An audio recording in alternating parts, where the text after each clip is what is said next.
Hey, look, thank you for, I know that you keep a busy schedule. Oh, thank you. I know that you got a lot of different irons in the fire from doing your own writing and research and then just seeing clients on this core theme, which is your expertise. So giving a given hour in a given day is not nothing. So I appreciate it. Thank you. I'm happy Yeah. to. So I kind of hinted to you a little bit about it, but Sage is based out of Singapore. And Singapore is a very international place, but it's also a very Asian place too. Sure. And one of the things that you notice when you go through, we'll call a whole category of, say, sales literature. You and I know that the boundary lines for what would count in that category are a little vague, but let's call it sort of sales literature, sales thinking. It's mostly produced in the United States, and the remainder of what isn't is produced in the UK, and just about nowhere else contributes much to sort of ways of thinking, analysis, reflections, and so forth.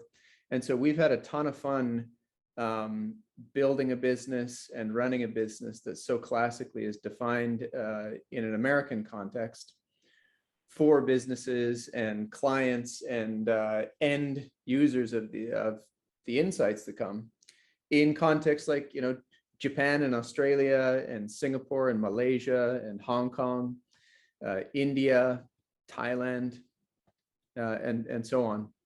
That's So wonderful. yeah, so we've got thousands of people who are kind of part of our community, which means that either they are current, active, ongoing clients of ours, or they're just people that we trained or worked with in the past and so on, who kind of keep up with the things that we like to train and talk about. So that's all preamble to say one of the things we do is we gobble up books as a team. Me and my team, we make it a real priority to take down more than a book a week across us. And when we get the chance, we do what you and I are doing right now, is just talk to the folks who actually write these things, That's awesome. and hear what comes in behind them, because you always get much more color this way. Yeah. Well, and I have just like the smallest little sliver of experience with Asia. I wrote a book for BNI, which is an international company for local businesses that do networking. And as part of that book, so the book is really all about how to be successful in BNI. So it's not really relevant for anyone outside of that. But some of the things were, because they're international, we gathered stories from around the world, and I don't remember offhand, but I know there's at least 4 or 5 kind of Asia centered stories, examples within that. And then I've had the honor of speaking in the Philippines, Thailand, Australia, Hong Kong, in the last couple of years via Zoom, where really, ordinarily, I would have had to go, and that would have been a much bigger deal.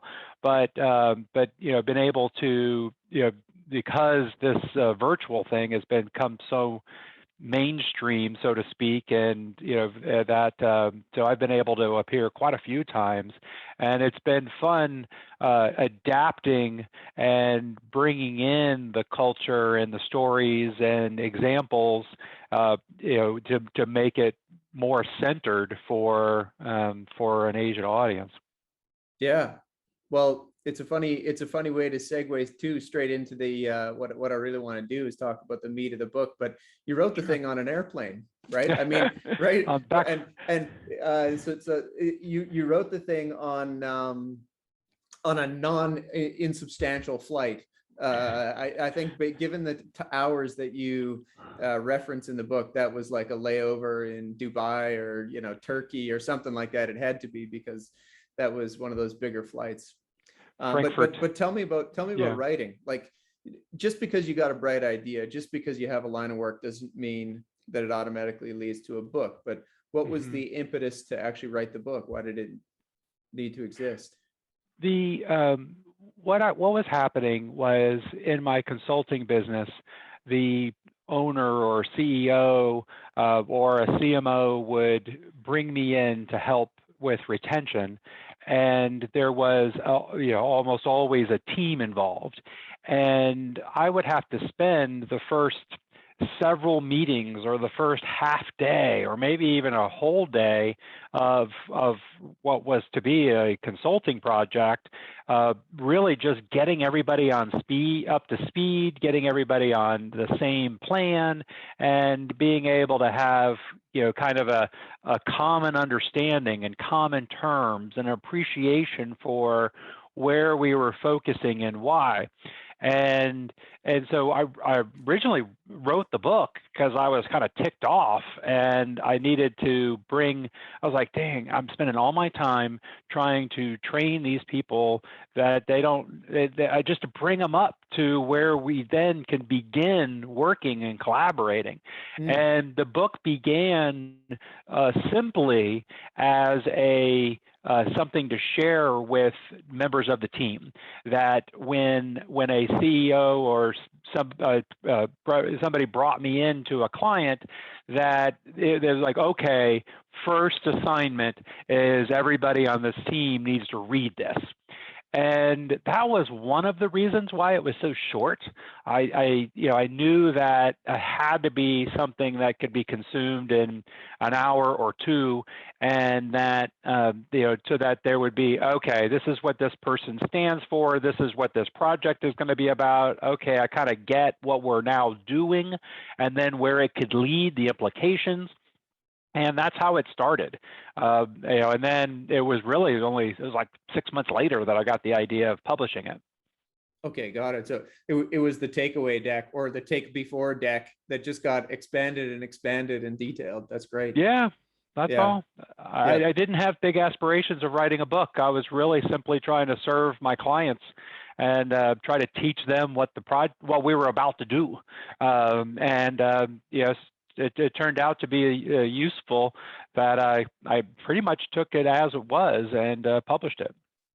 So this is one of the things that I actually wanted to make sure kind of gets clear right here at the outset. This is like before you even read, I think, the publishing line, but it says who it's for. And I think there's some ambiguity around what membership is and exactly what kinds of models do or don't apply to what you're talking about. But here it says associations, SaaS, publishers, digital access, subscription boxes, and all membership and subscription-based businesses. But maybe just kind of a word for the uninitiated. When you say membership, what is that? Yeah, I mean, I think that any sort of ongoing relationship. I was taught probably back in 2005 by a mentor, Bill Glazer, and I heard him say that most business owners try to get a customer to get a transaction. The smartest business owners try to get a customer to set up a series of transactions. And a membership or subscription, I use them largely interchangeably certainly in this context, but they are a series of transactions where the customer, when they become your customer, is pre-authorizing a series of future transactions with you, either on a monthly, quarterly, or annual basis. And that's become very popular, which is good for me, for businesses to offer those.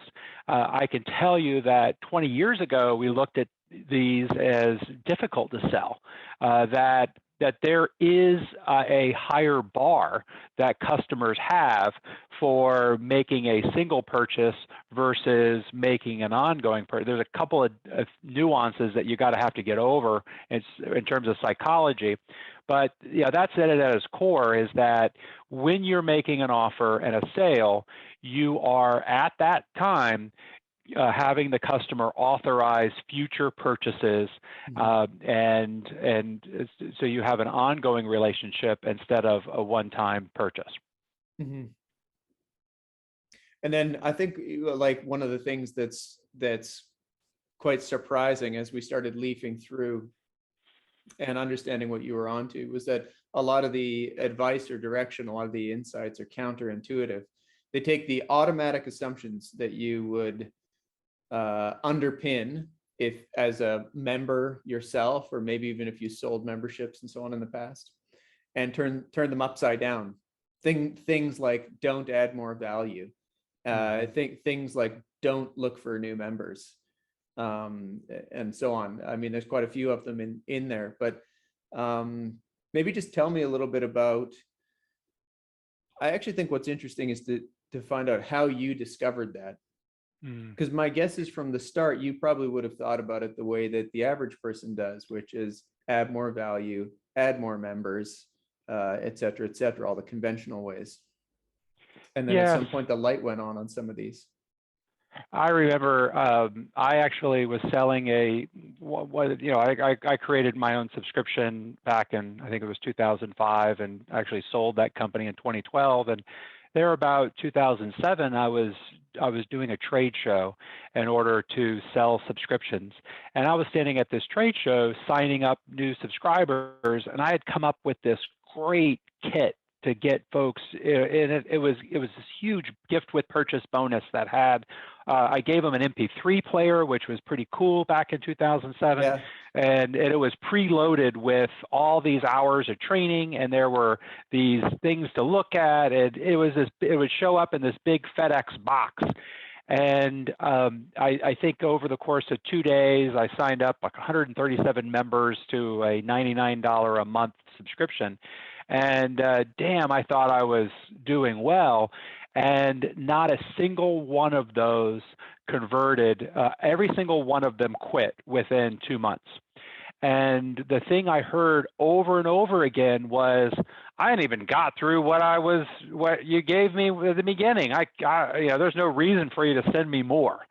And that was a huge wake-up call to me that, I had created something awesome, really curated a great experience for them. But that work and effort that I put into that didn't equate into loyalty or long-term relationship. It was just like overwhelm. Like I had done something wrong to them by inflicting them with too much stuff. Yeah. And in fact, I came to find out I had. I probably could have given them 20%, and they would have been, even happier. And those mistakes were things that I continually heard within my consulting practice, which is why I listed them like that. So kind of the book, so it's kind of like a little back of the curtain sort of look. The book is written like a sales letter, and so it is it has a big promise. It has the what's going to happen as an outcome of what you're going to get to sort of build that up, and then it has the kind of the reality check of, all right, this is why this is hard, and so there's this kind of up and down. Its problem, agitate, solution is the format of the book and format of each chapter and the format of almost every paragraph. And then I also, every time I teach anything, I do it with a story. So those were the ways I approached that.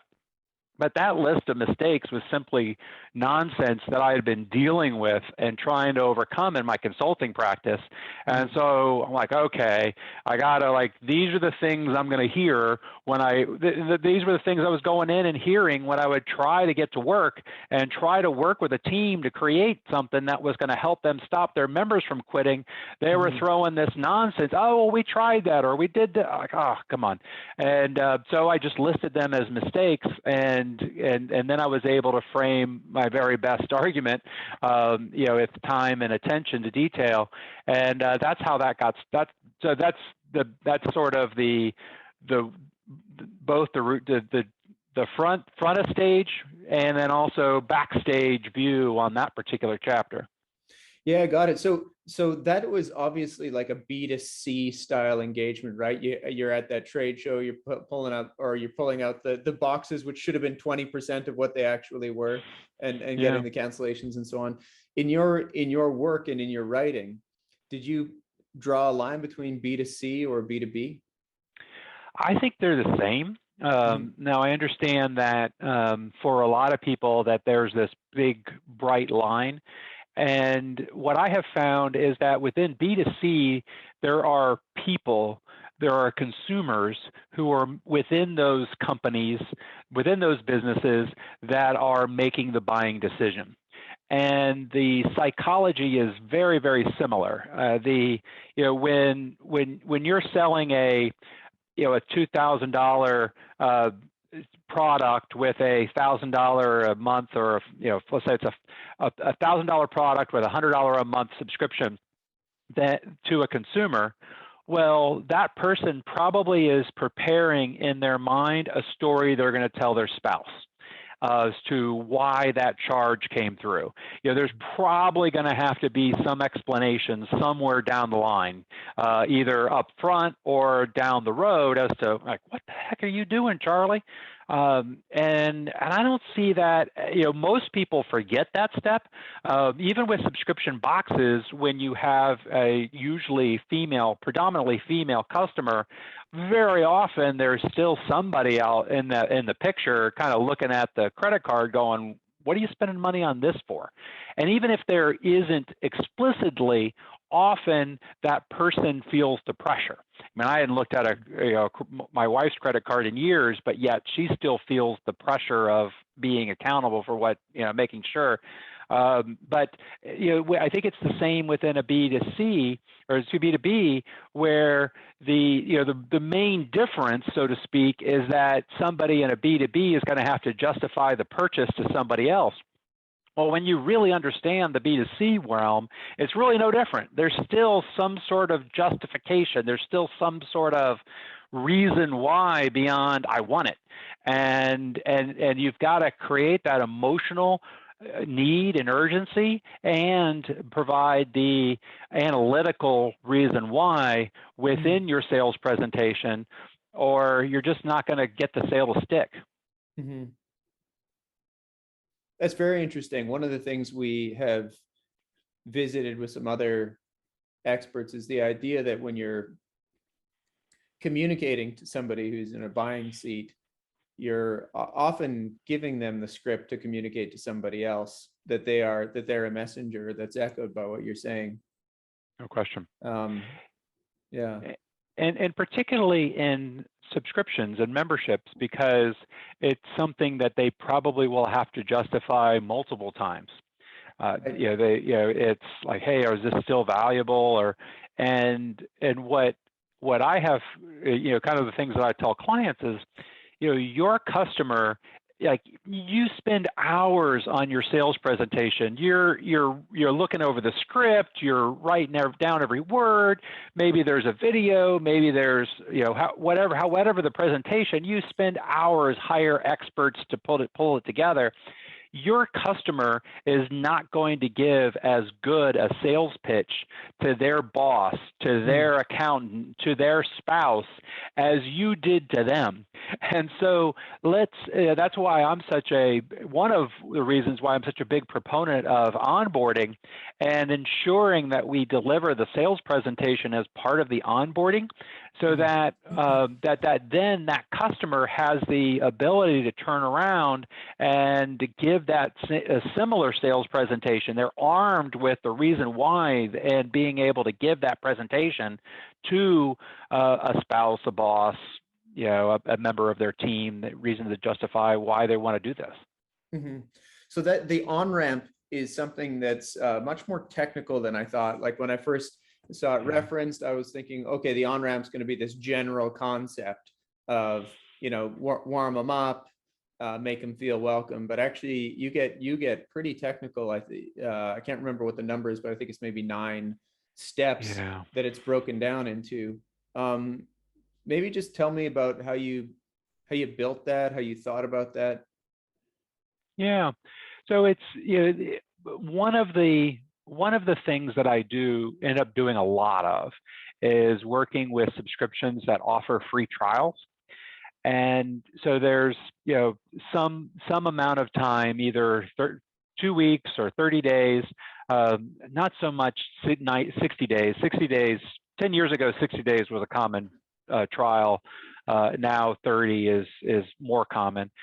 But there's some sort of period where the customer is kind of trying this thing out, decide if they really want it. And I can remember like the first strategy was just shut up and like pretend like they not even say very much, because we didn't want to remind them that they had signed up for receiving the charge. Figured out that's a stupid strategy. And then it was like, okay, what do we communicate in a way that doesn't simply remind them that they're going to be charged so that they cancel? And it didn't take long that they didn't remember why they had purchased. And it's like, damn, you had this thing. It was, we gave you an hour presentation as to what this was, and then you saw this big list, and then we sent you the list as part of the welcome, and you don't remember. And that's when I really figured out, it's like, okay, there was a reason. They pictured in their mind's eye how this was going to solve a particular problem that they had, or this was going to unlock some opportunity that they were hoping to unlock. And so I've got to, as part of the sale, I got to get right back there and help them stoke that vision and make the dream, make the outcome they want bigger than the obstacle, which is to actually do something. I see this all the time in SaaS. Like, if I was going to get you to use a tool, whether it be Trello or even like Google Documents, I mean, that's taken 15 years to really take off, or Slack. There's this, one, I've got to, not only do I need to embrace it and get through the learning curve, oh my gosh, even like LastPass. It's like, this is such an amazing tool once you start using it. But man, there's this learning curve with all of these, and they're most useful when other people in your organization use them. And I mean, it's like, oh no, boss, I got this. This is how I handled my passwords. I don't need LastPass. Like, okay, well, we're going to use LastPass from now on, because that way, when we change the password, everybody gets it. It's like, no, I'd use passwords this way. And then it's like, oh no, I don't like that. Like, so not only do I have to use it myself and get over the learning curve, but then I got to get the people around me to use it too. Or it's junk and I'm not going to pay for it anymore. And so in order to get your consumer through that, you've got to keep that vision of the outcome, what life is going to be like after they have implemented this thing, and how good they're going to feel about that front and center.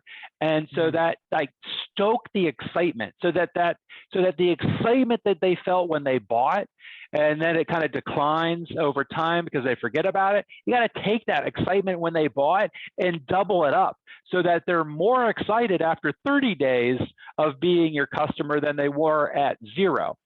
And so that communication was, first stoking that dream, but then also there's some specific things that we need to actually help them actually do, because it's so much easier to drop down your credit card, buy something, than it is to actually use it. Or, I don't know how many books you've bought. You're reading books every week, but you probably still have books that you bought maybe a year ago that you would like to read, but they just kind of sit in a pile and you never get around to them.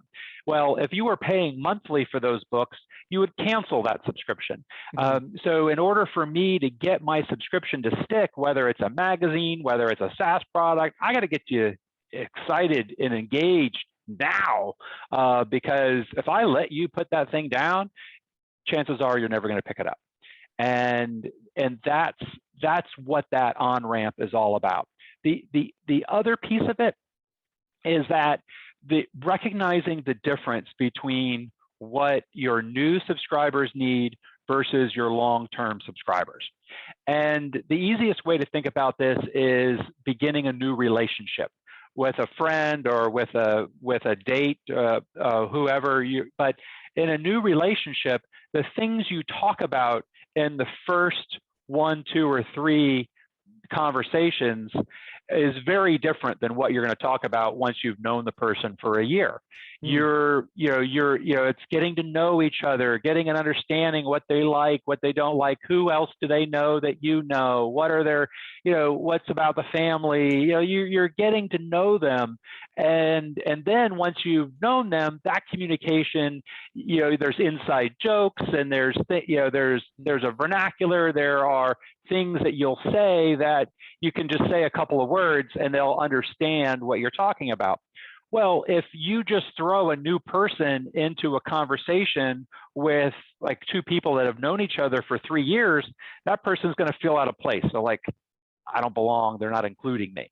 Well, if you're just sending your members the same thing, your new members the same thing your long-term members get, they're going to feel out of place, like they're not welcome here. And so that's the other piece of the on-ramp, is getting your subscribers up to speed so that they can be in the conversation. And when you think of it as an on-ramp, then it's like, okay, now how do we accelerate them? How do we get them to become somebody who is like everybody else here? Well, they probably need to experience some of the benefits. They probably need to meet some of the other members. They probably need to get some of the lingo, and they need to set aside time for this within their schedule. And so then that kind of helped create the template of, all right, these are some of the things that we need to touch on in order to make sure that we're able to move them forward. So you must be seeing so many different applications of this kind of business, because even as you're speaking, I'm sitting here writing down in my notes, like there's all kinds of businesses I don't think about that I personally engage in that are actually membership or subscription based. I mean, one of them, just to kind of like expand it's like my rent. I mean, it's constant recurring payment. I have a sense of value proposition for it. It does get that review. It's like, hey, should we or shouldn't we? Should we move elsewhere? And then there's like maintenance here in Singapore, you have to have a steady maintenance contract for your air conditioners. It's like requirement. And so it's under review, and you're like, should I, shouldn't I? And it has this subscription quality. They auto debit you and so forth. So these are a charging mechanism, or at least the structure of the relationship leaves, which is to say nothing of, the apps and the SaaS that we pay for as a business, the apps you pay for on your phone. You must see a huge crosscut. And, in your book, you've got Charity Water, Fit Fab Fun, Fit Fun Fab, Agora, some other businesses. What do you really like? I mean, of all the different ways that this can be applied to businesses, what have you seen where you just think that's so innovative or interesting? Like, who's doing this really well? I actually had the opportunity to see Charity Water again. They were a client of mine back probably back in 17, maybe. And back at that time, they were really just getting started with their subscription. And now they have really done a fabulous job with, they're a subscription charity, and you can pay for it or not. And it doesn't mean you're going to get something or not anything. But what they have, the key thing to recognize is that regardless of what you are offering, a subscription sale is a luxury product. Now, rent and maybe the service contract on your air conditioning may not be as much of a luxury product, because it's kind of something you need, shelter, food, water. But beyond that, if like somebody whose kids went hungry last night is not signing up for Trello today. Right. They're not signing up for Adobe Photoshop. They're not signing up for a subscription to a publication, and so that makes this a luxury. And when you are selling luxury products, that means the outcome, what you get, is really about the feeling of the product. I've had the opportunity to work with Harley Davidson motorcycle dealers of Florida since 2003. And so I guess that's 18 years putting on training for their dealership people, their salespeople, parts, general managers, as well as doing cooperative marketing. And the thing is, with Harley-Davidson motorcycles, those sell at a 25% to 30% premium price over other motorcycles, and yet they sell more than 50% of the motorcycles in their category. And unbelievable. And so it's like, why? Like, what is it about that that is so much different than a Suzuki or Honda? And it's really about the feeling that you have when you use it. So it's like, okay, subscriptions really are about the feeling that you have from doing it. And Charity Water, they've done a very nice job, because them above all get that it's not about the thing you're getting, because they're actually not sending you anything. They're creating the wells for water for people who don't have clean water. And so they've gone straight to the status, the feeling of better about yourself.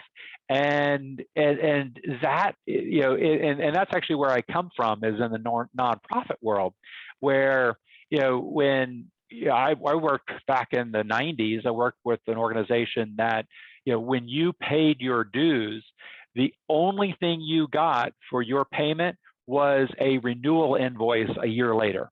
That was all that you would ever see. Yeah. And so it's like, okay, you know, I'm selling this, you know, idea. And that's what most subscription businesses think. And that's why the value is wrong. Yeah, there certainly should be some value, and there must be. You got to deliver what you promised to deliver. And the subscription is really more about the feeling you get. So even if you're like getting a magazine every week, you know, that, you know, we're reading 52 books, in a way that's a subscription, because you've made a commitment to buy. You know, reading a book every week certainly gives you a value, but it also, you are one of the top 0.1% of all book readers in the world, because you read a book every single week. And so that you have a feeling about yourself and who you are, and you have a feeling about your dedication to your training of knowledge and acquisition of information that makes you feel better because of who that makes you.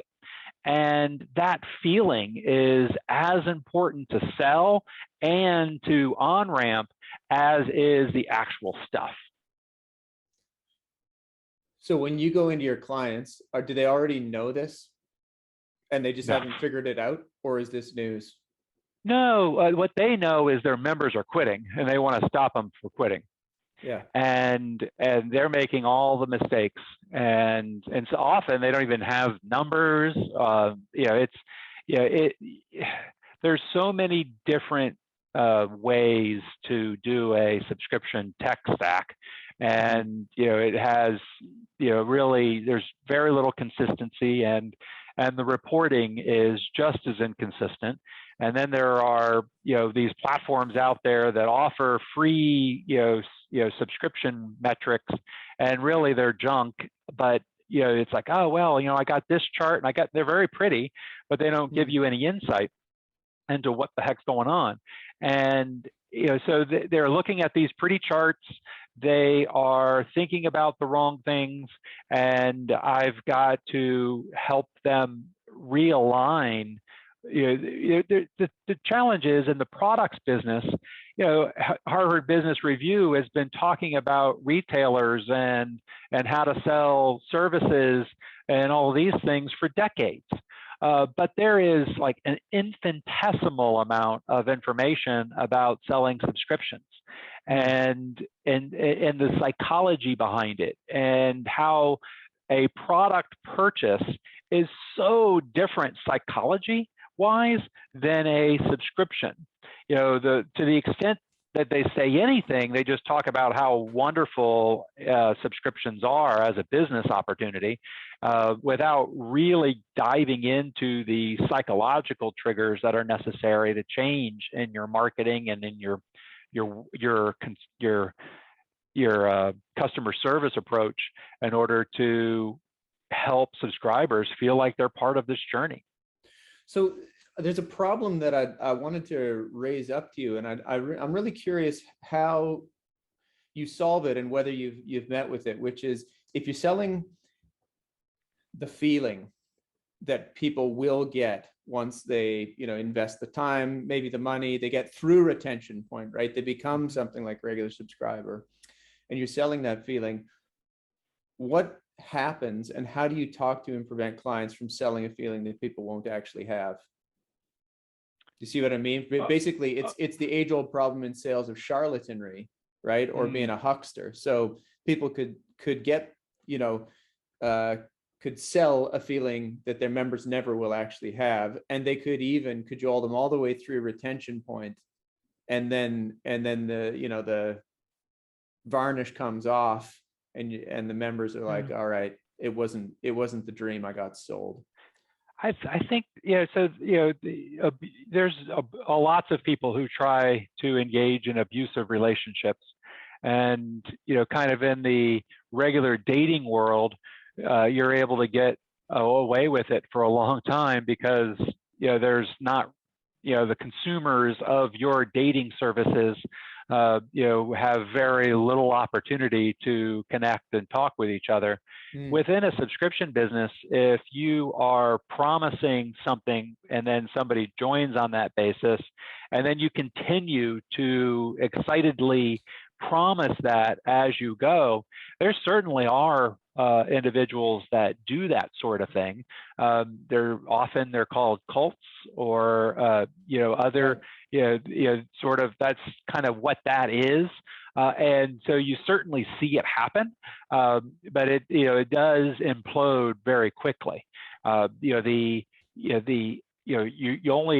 You're only able to fool people for a limited period of time, and eventually they really catch up to you, and often the authorities do as well. But so yeah, I mean, I think it's what I really focus on is I got a review that I'm doing even today for a client, is looking at, there's usually, almost always, I see that my clients are not promising enough at the front end, that they are really simply giving like a product tour. This is what you get, and then that is what you get. And they're not helping the consumer dream about the implications of what this tool is going to be able to do for them. If I can tell you about the features of a hammer, and describe the metal and the handle and everything for you. But what would be better is if I described the house that you could live in, and all you need is this hammer in order to be able to build that house.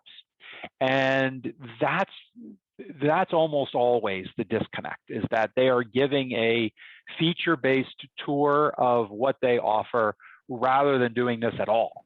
And to the extent that they do any of it on the front end, then they do usually a very poor job as part of the on-ramp. Another one that does this very well is Drumeo, and it's well worth joining just to see it as a subscription business, but it teaches you how to play drums. They actually do a very good job on their sales page of showing you, how awesome it's going to be when you can play the drums, and how much fun you're going to have. And then they have the Drumeo method. It's a process for becoming a good drummer. And then they have coaching, and you can see all the different types of coaches.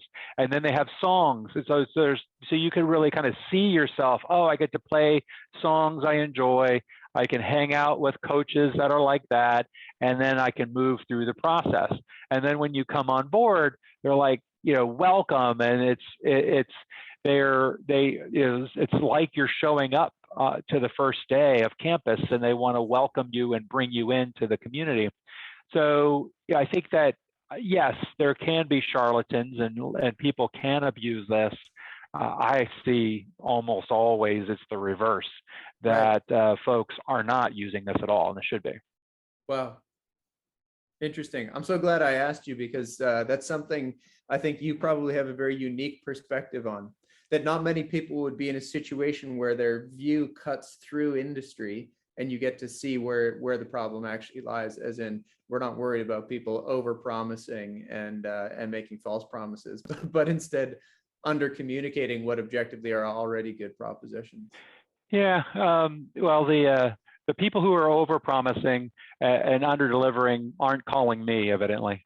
It's the ones who are under promising and underperforming are the ones that end up calling me, that I get the opportunity to work with.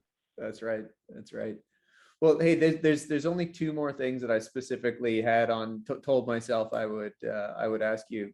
So the last of those two is about Partagast 10, which we'll have to specifically touch on maybe last. But getting members to speak with other members, you just referenced it so briefly, but I just wondered if you had seen more of that, because one of the things that I've seen across a number of our clients, a lot of whom are fintech or other tech startups, and then a great number of whom are professional services, where this in their world is what they call retainers, as opposed to sort of membership per se, but it has a lot of the same physics. Getting to know other members or access to other members is one of those things that I think is logistically difficult for the provider to do, but worth a lot for the membership. What have you seen in your travels through all these businesses in that regard? Because you did mention it. Yeah, so there's kind of three phases of membership. This is kind of advanced, but when there's the first phase, when they come in, they're not really sure this is for them, and they've got like 1 foot in, 1 foot out, and they could be gone in just a moment. And within that phase, retention is all focused on giving them small incremental things to do, or helping them implement small incremental improvements, moving them towards the goal and outcome that they're looking for. Next phase is where they experience success. And I don't know in these other relationships if you've experienced a situation where all of a sudden the client knew nothing 6 months ago, and now all of a sudden thinks that they know more than you, and they're like, "Oh, I got this, I'm out," and so that's an important stage, and it's useful. But if you don't expect it, you're like, what the hell? I have these clients and they go from nothing, and then they get to like 30% of, they kind of know this 30%, but to them, it's like night and day understanding. They think they got it, and then they're gone. And they're going to do this with their own team, or going to, move on. Well, that's the second stage. They go from this unsure to where they're overconfident, and they think they know everything.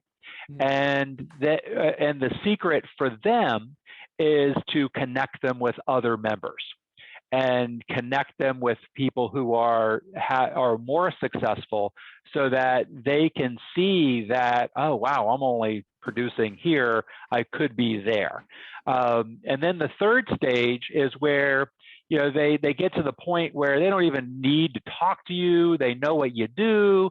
They appreciate what you do. And then like the smallest little outcome, the smallest little thing all year is like more than enough to give them the value that they're looking for from that relationship. And once you see those, you can't unsee them. And then you'll also be able to kind of categorize members into where they are. So the onboarding is really all about helping that person who is unsure get to the point where they're overconfident.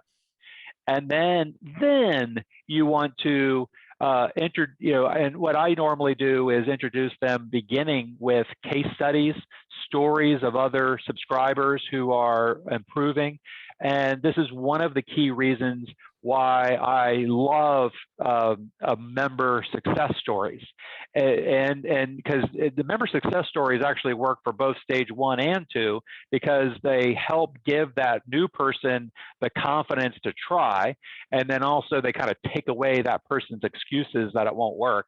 And then for the stage where the person is when they're in stage 2, it helps them see that even though they've come from here to there, that they've got a long way yet to go. So member success stories are the easiest to scale and the simplest and the most useful. And it looks like you're actually giving them a newsletter or you're giving them information. It looks like content, but it's not preachy. It is inspirational, and it also proves that what you say is true, because you have success story after success story demonstrating these outcomes. And then beyond that, when you start seeing some of your subscribers that are looking at bailing, what I would suggest usually is some sort of higher priced service. What they're saying is they're getting bored, and that's a tremendous opportunity to move them up into a bigger relationship where you're able to cater to them, give them more attention, and able to this happens particularly if there's like my greatest bane of my existence right now is Facebook groups as membership fulfillment, and because when you put the new subscribers into a Facebook group, they all ask the same 9 questions. And so that's great for a short period of time. It like solves the problem and you can move on and you feel like you're doing good. But what happens is like 6 or 10 months down the line, the people who were asking the basic questions are now 9, 10 months down the road getting bored, because they're like, geez, all these people keep asking the same stupid questions. I'm out. And it would be better to wait and not put everybody in the same group until they like qualify, until they've done something that allows them to move up into the higher big boy group, big girl group.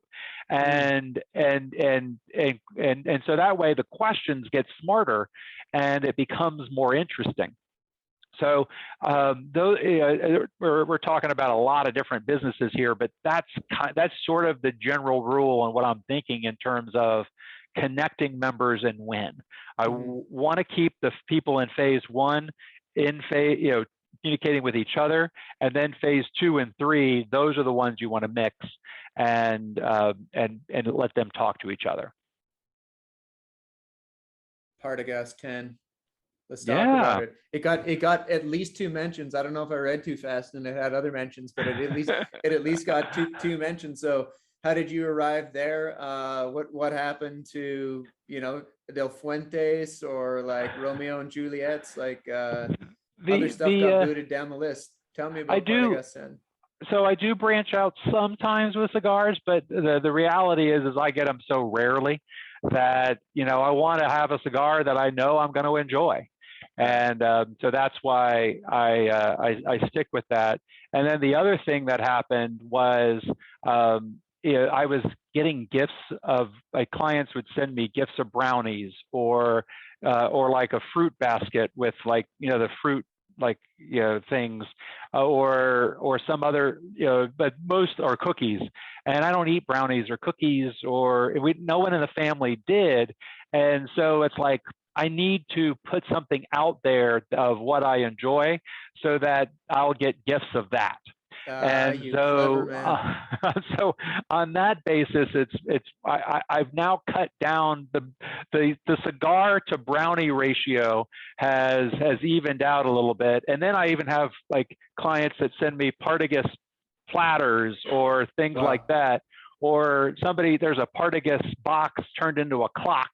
And so there are various other benefits to letting people know that, yeah, and I don't have to say, please don't send brownies because we won't eat them. Wow. Well, you look like you're in good shape. So obviously Thank this you. this taking up more of the smoking vice and turning down more of the sugar vice is working for you. We'll see. I don't know. I don't know if cigars could be considered healthy, but they are what they are. Well, we only pass this way once. You got to have a few different pleasures as we go. So, a vice or two, yes. Yeah, that's right. That's right. Well, we can say this. If and when flights decide to bring us to each other's neighborhood, there I can take you to a good couple of places to smoke a cigar or not, or whatever you please in Singapore. It sounds like I that would like still is that very off much. your Southeast Asia checklist. And I I think would like that very much. and there are a lot of people who could certainly do to pick up on your particular strain of wisdom. You've camped out in this very unique area, and it's an area that I just believe is poorly understood at the outset. But also there aren't a lot of Sherpas and sages to kind of take people along the way once they discover that they do have challenges in this area. So maybe let's if it's okay with you, Robert, let's end here with you just telling people how they can find you. So that's it for folks watching a little later in the piece. Retention Point, that's Robert's book. Can get it on Amazon. Where else can folks find you? I have beunleavable.com, where or even just robertskrob.com. You can see more information there.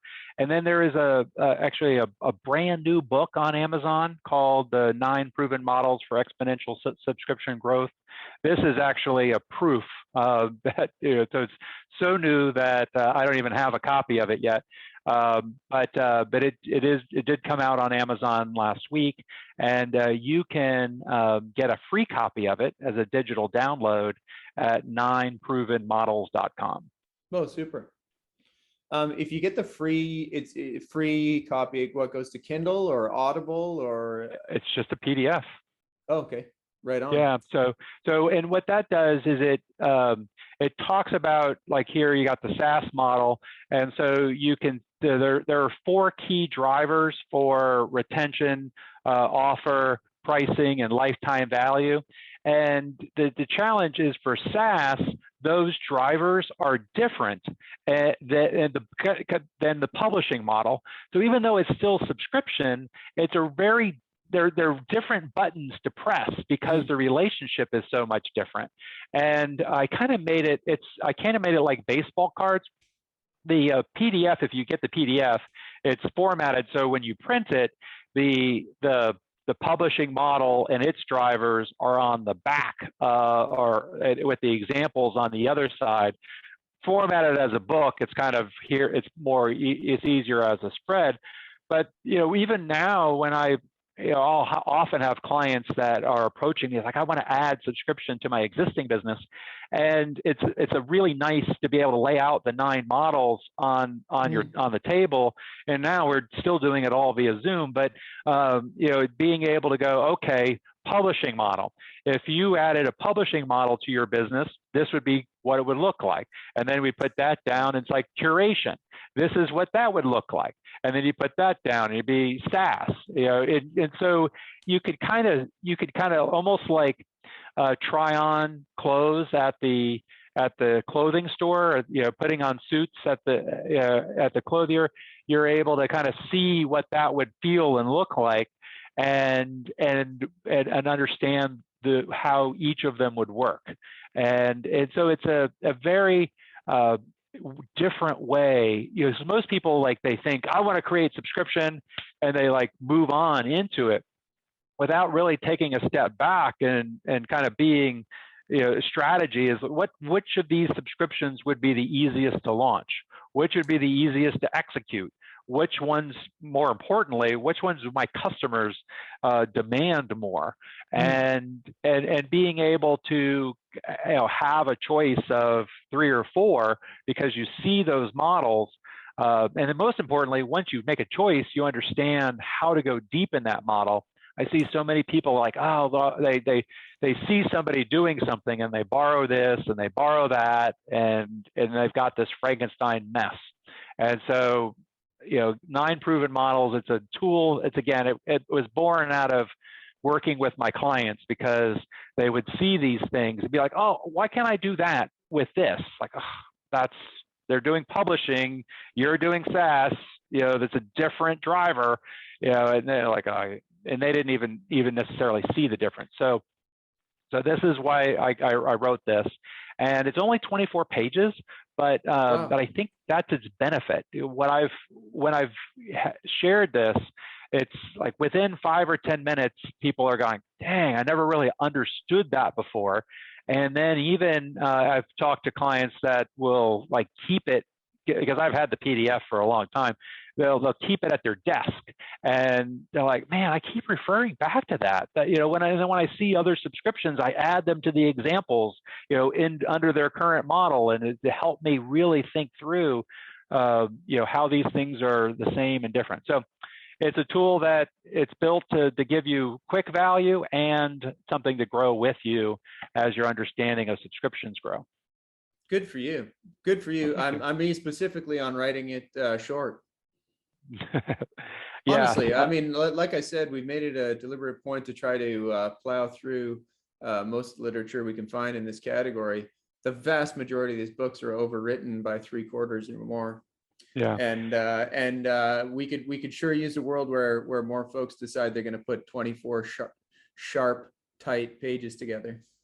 Well, I was talking with somebody, I think on Friday, and so the pre-approved model is kind of like a Dollar Shave Club, where the razors come every month. So, like, pre-approved, what does the offer need to be? What is retention, pricing, and lifetime value? Like a normal book, each one of those would have been a page or two, right? So there's 9 models times 4. I mean, this thing could easily be 300 pages, but really, I think it was more useful by keeping it tight and making it something that is like, but so that's, thank you for that, and that is an area where I have really enjoyed playing around with communication, is figuring out how to make it shorter and more useful. It's been awesome chatting with you. Let's do it again. Thank you. But once that gets established a little bit and published, let's maybe revisit it in a couple of months. That'd be awesome. Sounds great. I'll be happy to. Right. Thank you for the opportunity, and I look forward to meeting you in person sometime. You bet. Let's do it either in my neck of the woods or yours. You're in Florida, right? Yep. Okay. Singapore or Florida? All right. 2 paradise destinations for sure. Absolutely. Okay, Robert. Have a great day. You too. Thank you.